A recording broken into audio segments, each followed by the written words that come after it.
Mga kaaraw, nandito na kami sa aming trabaho. Dito kami dumaan sa likod. Kasi nga nag-autobus kami. Meron din naman kami daan dito sa likod. Kaya nandito kami namamahinga.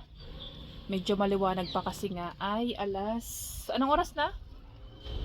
Galing na kami sa pamimili. Ayan. Yan ang aming kapaligiran. Ito ang asyenda namin. Hindi amin ito ha. Sa amo namin ito. Ito ang aming asyenda. Hindi nga amin ito. Aming asyenda lang. Sa aming amo. Yan. Ito yung gate naming malaki na dinadaanan namin. Pag dito kami umuwi or bumabalik sa trabaho, tapos may malaki pa kami dong entrance na malaki. Yan ang aming asyenda. Asyenda ito ni amo. Welcome to my asyenda. Charot lang. Yun.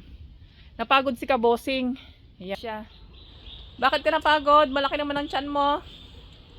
Ha? Bigat. Mabigat.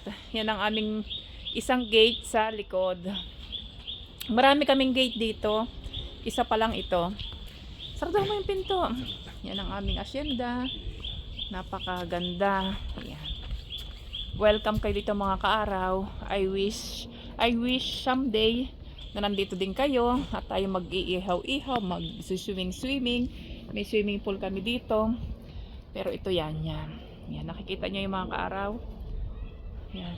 Gabi na dito sa amin. Pero maliwanag pa nga. Pakita ko sa inyo.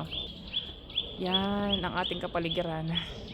Sa banda-banda riyan tayo ay magbablog ng napakaganda dito sa labas. Lalo na pag summer yan mga kaaraw, ang daming mga tutubong mga dahon-dahon dahil katulad nito yan. Katulad nito tumutubo na siya. Pag yan ay nag-summer na talaga, sobrang biberde niyan. Ayun. Ito kukuha ako ng laurel at aking papatuyuin. Kasi napakagandang panlagay natin sa mga pagkain, sa mga karne, yung dahon ng laurel.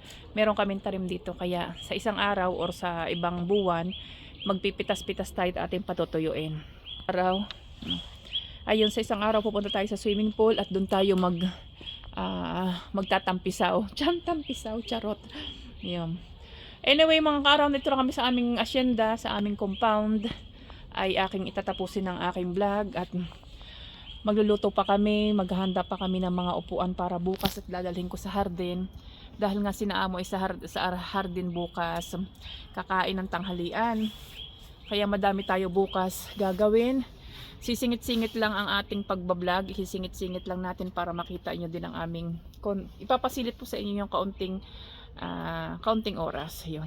Maraming salamat mga kaaraw at lagi kong sinasabi, enjoy lang ang buhay natin. Everyday na gising is a blessing. Lagi tayo magpasalamat kay Lord na malakas ang ating katawan at lagi nating hilingin kay Lord na ilayo tayo sa lahat ng karamdaman at lagi tayong may makakain 3 beses isang araw. Shoutout sa aking mga anak, shoutout sa aking mga apo na super gwagwapo. Mahal na mahal ko kayo, kaya lagi kayong mag-iingat at pinagdarasal natin yung ating pangarap ay nawa ay soon ay maibigay na ni Lord. Thank you Lord at everyday nagising as a blessing. Happy lang tayo mga kaaraw. God bless. Bye bye.